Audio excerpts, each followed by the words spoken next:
তোমার এটা খেয়াল রাখা উচিত ছিল নাকি যে এই কাজটা করলে মেঘার ফ্যামিলি কতটা বিব্রত হয় আর আমাদের ফ্যামিলি কতটা অপমানিত।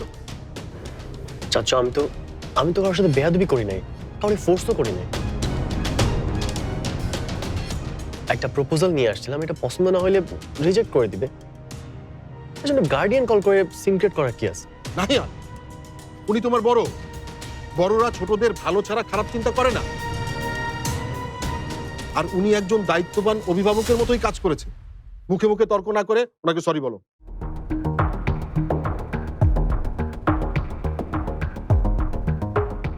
I am sorry. আপনি ভদ্র মানুষ, বড় মাপের মানুষ,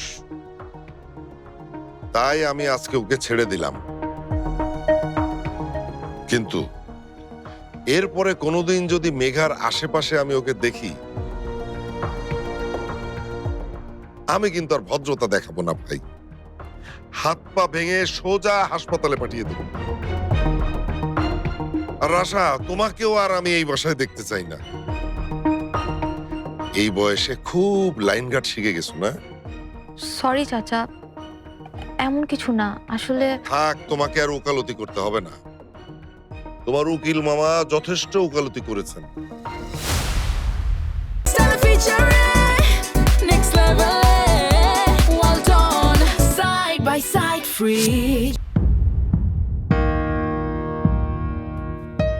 আমরা তাহলে আসি ভাই।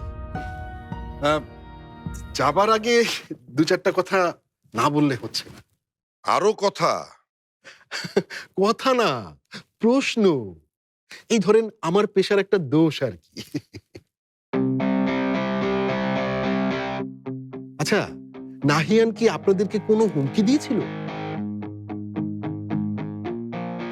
এই ধরেন মেঘাকে তুলে নিয়ে যাবে, ওদেরকে বিয়ে দিতেই হবে, না হলে নিজেকে শেষ করে দিবে, এমন কিছু? না। কেন?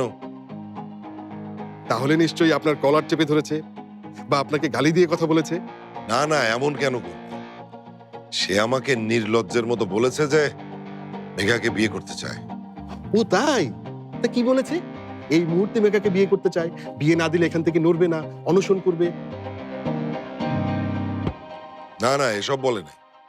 বলেছে যে পড়াশোনা শেষ করে নেক্সট টাইম কোনো এভিডেন্স ছাড়া কাউকে পাড়ার গুন্ডা মাস্তান বলার আগে দ্বিতীয়বার ভাববেন আশা করি। নাহিয়ান ভদ্রভাবে স্পষ্ট করে আপনার কাছে ওর মনের কথা জানিয়েছে, আপনার অনুমতি চেয়েছে। কোনো দিক থেকে এটা অপরাধ না। এই ধরনের আচরণকে গুন্ডামি মাস্তানি বলে না, এটা কি ভদ্রতা বলে। আর এটাও মনে রাখবেন, আপনি কিন্তু নাহিয়ানকে ওপেন থ্রেট দিয়েছেন, ওর হাত পা ভেঙে দেবেন। আমি কিন্তু চাইলে এটার বিরুদ্ধে লিগ্যাল অ্যাকশন নিতে পারি।